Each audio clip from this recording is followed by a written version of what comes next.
Hello, I'm Martin Logan and welcome to the Irish in the UK. I hope you've enjoyed watching Henry McGlade for the last half hour. Now, coming up on the show tonight, we are in London to tell you a story about the National Brain Appeal.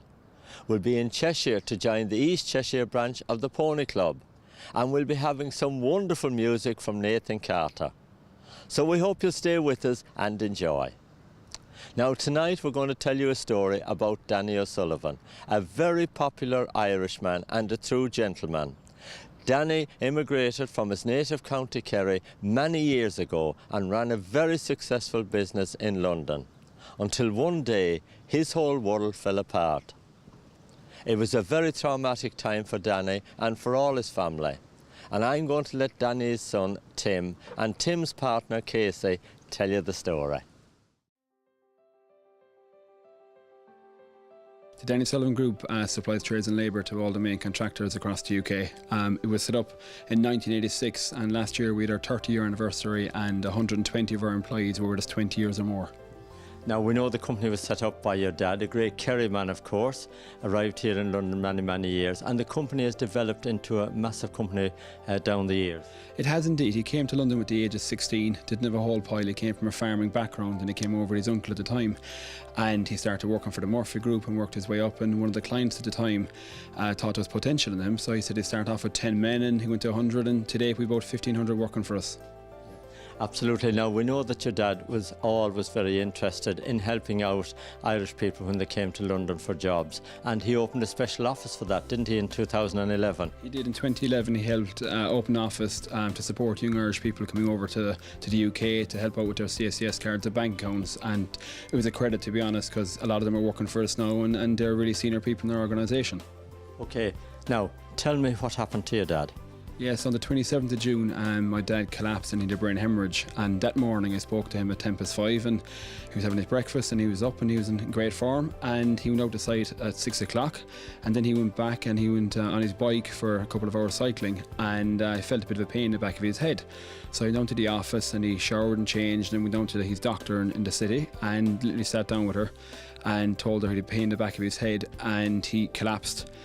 And he was rushed straight from there to Euston Road to the UCH hospital, and I got a phone call from the doctor down there and saying, "Are you his son? Are you his next of kin?" And they said, "Look, your dad's after collapsing, and look, it's a matter of hours, and you need to get your family in." So at the time it was really worrying. My mum was back at home with my siblings, and it was touch and go like that, and I had to ring my other half Casey and my sister Julie to come into the hospital, and I eventually got down from Cambridge and called into the family room, and they said to us, "Look, it's not looking good. He's very weak, and on a scale of 1 to 5 he's on 5 or above." He was on the severe end on 5, and they didn't hold much hope for the man anyway, and but lucky enough they transferred him to the National Hospital in Queen Square, where they had an operation straight away in him, and from then, look, he's improved. He's had 3 major operations, and look, it's a credit to the National Hospital what they've done for him, and he's fighting fit now, thank God. Now, Casey, of course you got involved with the National Brain Appeal for fundraising. Tell me about that and what you've done to actually raise this massive cheque that you've presented here today. Yeah, so Tim and I are keen cyclists, so Ride Across Britain was a ride that had been on our list for a while. So we signed up to do it about 10 months ago, and then as Tim said, Danny had his hemorrhage in June, and it turned things upside down really, and sort of events then like the cycling paled in comparison. But after a few weeks, when it was clear that Danny was improving and things like that, we got our heads down and started the training again, and sort of thought, what can we do? And we found out about the National Brain Appeal and said, well, if we're going to pedal these many miles, let's try put it to the best use we can. We got the Just Giving page set up, got in touch with the National Brain Appeal, who's so professional, the organisation. We're delighted that we wanted to help and offered us all the help possible in terms of getting our fundraising efforts off the ground. Of course, a lot of effort, dedication and time went into training and preparation for the cycle. But tell me, how did the cycle go actually on the days when you were doing it? Land's End to John O'Groats, it's from the south to north is the direction we went, and it's one of those iconic journeys if you're a cyclist. It's on your bucket list essentially. As I said, 9 days, it was over 100 miles a day, so that's the Ring of Kerry, 9 days in a row, and Danny himself has done the Ring of Kerry many times, so he can at least empathise with us when we get to telling him all about it. There was over 600 people doing the ride, and that kind of camaraderie really brought everybody along. Everybody had a story and a reason for being there, and certainly raising money for the National Brain Appeal really gave a purpose to our cycle, and gave us a very strong why to get to the finish line, and we're very glad that we got involved and were able to raise so much money for them. Tim, 75,000 plus is an enormous amount of money. It'll make so much difference to the National Brain Appeal. Yeah, we've raised to date over 75,000 sterling, and it's a credit to all our family, friends, and even our clients like that, and one thing, my father is a very generous man. Never forget his roots, he said, like that, and the amount of people that have donated generously like that, given big donations, from myself, Casey, and the family, we can't thank you enough. The National Brain Appeal, in fairness, have been amazing. They've saved my dad's life, and hopefully this money will go to save other people's lives, and yeah, thank you very much. Well, I think it's just testament to your dad, because he's supported so many people here in London down the years, and it's great that the public have come back to support you guys now. They have indeed, yeah. Dad has been really, really supportive to many charities, and a lot of them probably we'll never hear about, even people that have died over here like that, and sending it back to Ireland like that, he's done so much for people, and I think it's a credit the way that people have rewarded him now with this.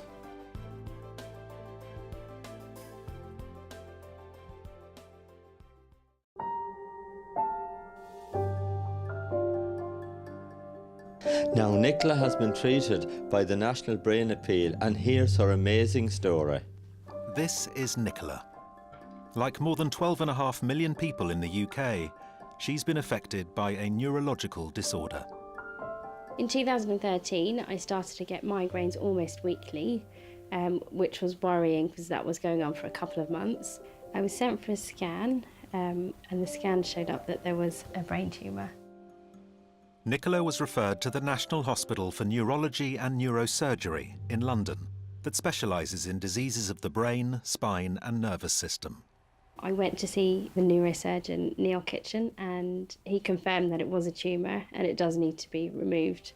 The National Brain Appeal was set up in 1984. It's a charity that raises money for a specialist hospital in central London, the National Hospital for Neurology and Neurosurgery. Now, tell me a little bit about the relationship between yourselves and the hospital and how that works. So the National Brain Appeal mainly funds big innovative projects around the hospital. The clinicians and the management will look at what they need that's beyond their current funding, and they'll come and talk to us, and we will together decide what projects we think will be appealing to supporters and patients from the hospital. Now, how important is fundraising for you? Fundraising is absolutely key to our activity. We've raised just over £40 million now for the hospital since we were formed. We raise about £2 million every year, and that's all completely dependent on individuals supporting us in one way or another, or corporates getting behind our work and supporting us with activities in the workplace. So yeah, we couldn't survive without fundraising. So how do you get the name out there, and how do you appeal to people? How do you get people involved in supporting you and donating to you? Sadly, a lot of the people who come to support us have come because they've had an experience at the hospital. Either they've been a patient or a member of their family has been a patient, and they want to give something back. So they find out who's the local charity raising money for the hospital. They'll come to us, we'll talk to them about the fundraising opportunities that we have, and then they will get on with some fundraising. So that's the main way. Now today, Timothy O'Sullivan is going to be presenting a big cheque to you for over £75,000 that he raised on behalf of his dad. That's a wonderful cheque to get. It's an incredible cheque to get. We very rarely get amounts of that magnitude. It's absolutely astounding, and it was raised incredibly quickly, and obviously that's because both Timothy and Casey have put amazing efforts into their fundraising, but I think it's also very reflective obviously of the networks of friends and colleagues of Dan O'Sullivan, who sadly has suffered a hemorrhage this year. Now, if you'd like to make an appeal to our viewers tonight at home, what would you like to say to them to get involved in helping you? What Well, I think if people would like to support Timothy's appeal, that would be amazing. They've raised $75,000 already, but the appeal is still open. So if they wanted to go to Timothy O'Sullivan's Just Giving page and contribute a bit more, we will put it to very good use. For her surgery, Nicola was admitted to the Molly Lane Fox unit, the National's dedicated brain tumour ward, the first of its kind, which exists thanks to an amazing charity called the National Brain Appeal. The funding for the Molly Lane Fox, like a whole host of other capital projects in this hospital, is down to our charity, the National Brain Appeal. And so this is the back of Nicola's head, and you can see this round object here which is pressing on the cerebellum, and this is a meningioma tumour. I essentially make an incision on the back of the head and then make a small hole in the skull over where the tumour is and lift the tumour out. They had done this a million times before. Everyone who looked after me was great because they understood how scared I was. So I've got a small dent at the back of my head, just another reminder of the tumour. And that I actually survived it, which was good. Nicola, more than anyone, understands the need to raise money for the National Brain Appeal. I had great care at the National. There are people out there who are caring and helpful.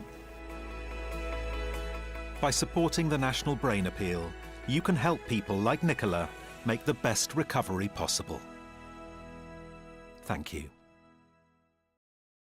We're all delighted that Danny is making a great recovery, and of course we wish him the very best of luck in the future.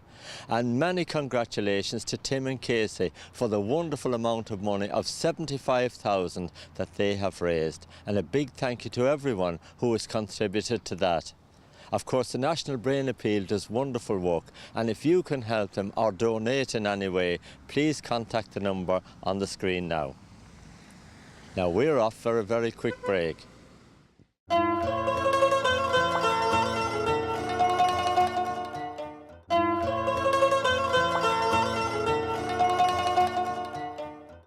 Hello and welcome back to the Irish in the UK. Now we're here at the East Cheshire branch of the Pony Club, and I'm going for a gallop around.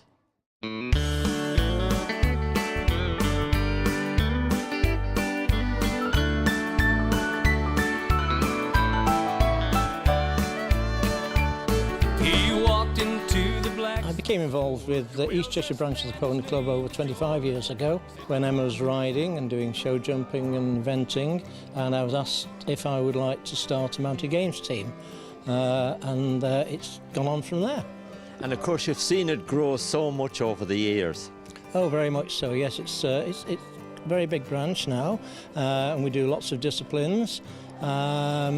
And we've, I think, around about 170 members at the moment. So yes, and the whole Pony Club nationally is a massive organisation, obviously. And of course you do a lot of travelling. Yes, we do. All the teams travel all over the country to compete. We tend to go as far as the Midlands. We went to Bath and West a couple of years ago, over to Yorkshire, competing with the mounted games team. Now, Emma, I know that you've been involved here with your dad, with the Pony Club, since you were a little girl. Have you enjoyed it? Oh, I've absolutely loved it. It's been an amazing experience, but one thing that Pony Club gives you is the full spheres that you get to compete at. Mounted games is my favourite, and I still ride myself, but the Pony Club, it's an education. And of course you've come through the ranks, you've done it all, and then you become a trainer. I did, yeah. I started riding, as Dad said, when I was quite young at Pony Club. I was about 8, and then from the ages of 17, 18 I helped out training, and then 2010 to 2015 I trained our senior Princelet Cup team, and we were very, very privileged, lucky, and we worked hard, and we got to the Horse of the Year show in 2015. That was a wonderful achievement, of course, for your Pony Club and for everybody involved. It was an amazing achievement, and it was the first time that the East Cheshire branch had ever had a Prince Philip Cup team make it through to the Horse of the Year show final. So it was an honour, and it was something we worked very, very hard for over the years. I was delighted.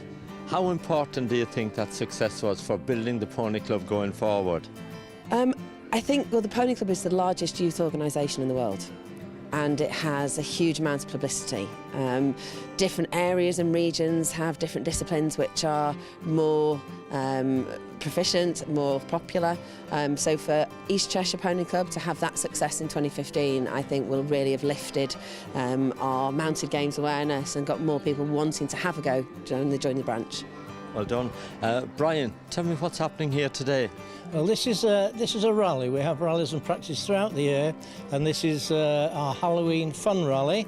And the aim of today is to introduce new members, new riders to mounted games, give them a fun day, and also give a fun day to those riders who have perhaps been doing it 2 or 3 years. So it's all about fun, enjoyment, and encouraging the members to come and have a go at mounted games and show them that they can have great fun and learn horsemanship at the same time. Was a wealthy man on many acres of fine land, a 22-room mansion. Penny, of course, a very important day here today, but tell me a little bit more about the training.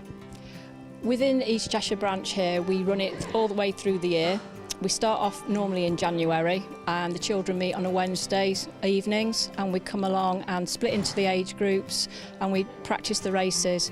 Pony Club will, from headquarters, will issue a main list of races, and those are what we will focus on. And the key emphasis for us though as well is that the children also have fun. Now today, of course, you've got a lot of beginners here, and you're just getting them used to riding and doing games. So tell us how that's been working for you.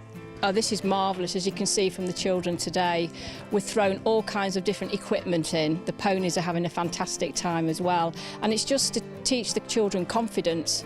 Normally when they go for a lesson, they're so focused on having to ride and to sit correctly, whereas here, all we want them to do is to go up and down, pick up a piece of strange equipment or whatever, and just have fun with it, play with it.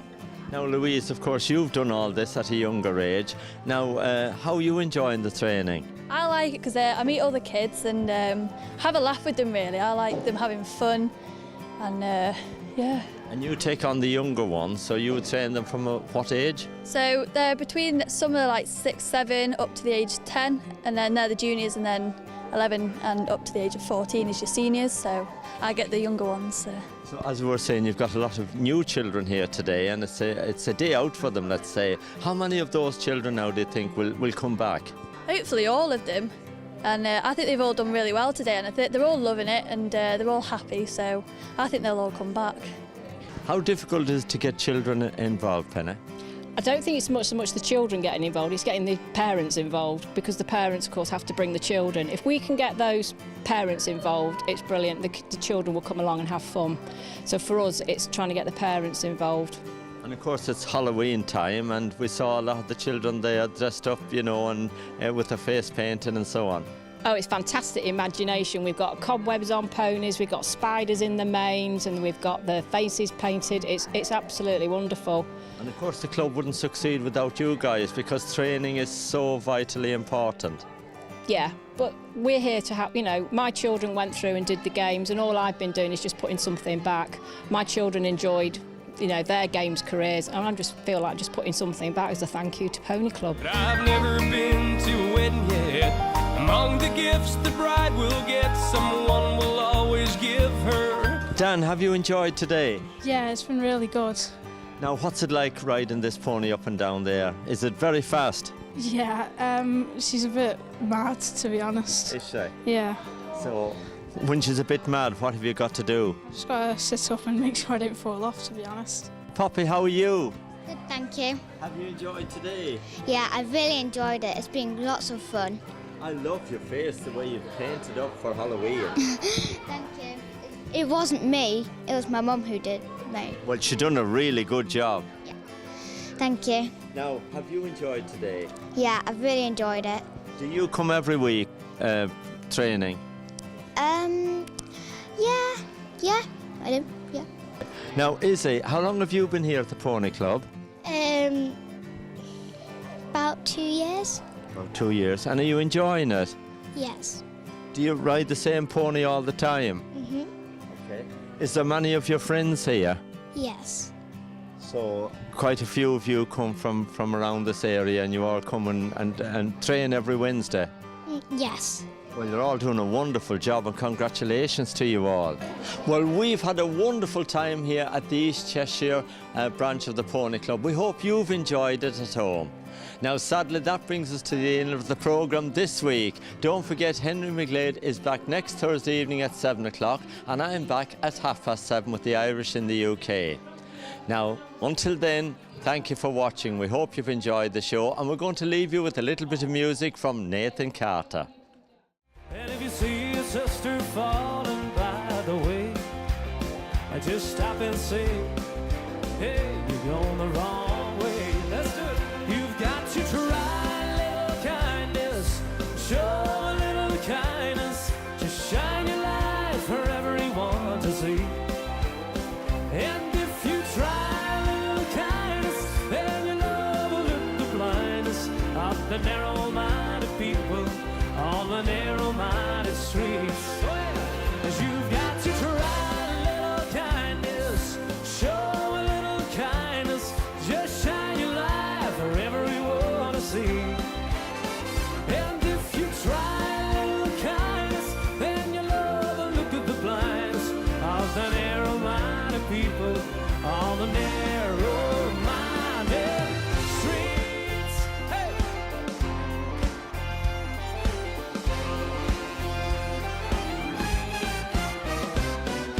Southern nights, have you ever felt a southern night? Woo! Hey. Free as a breeze, not to mention the trees, whistling tunes that you know and you love so. Southern nights, just as good even when close your eyes. Well, I apologize to anyone who can truly say he has found a better way. Let's go.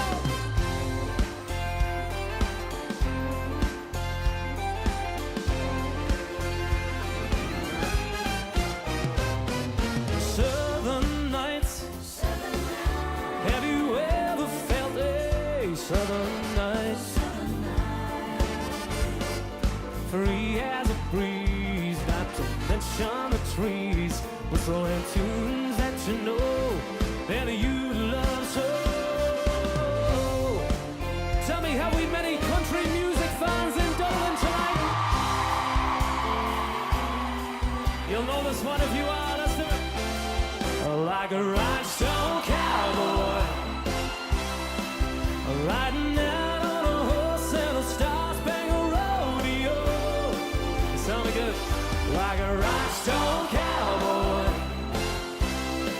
getting cars and letters from people I don't even know. Nothing's coming over the phone. Are you ready? Let's hear you sing, Dublin. Come on. Like a rhinestone, riding out in a star-spangled. Ah, yes, sounding good. Like a rhinestone cowboy, getting cars and letters from people I don't even know. Nothing's coming over the phone, yeah. Like a rhinestone cowboy.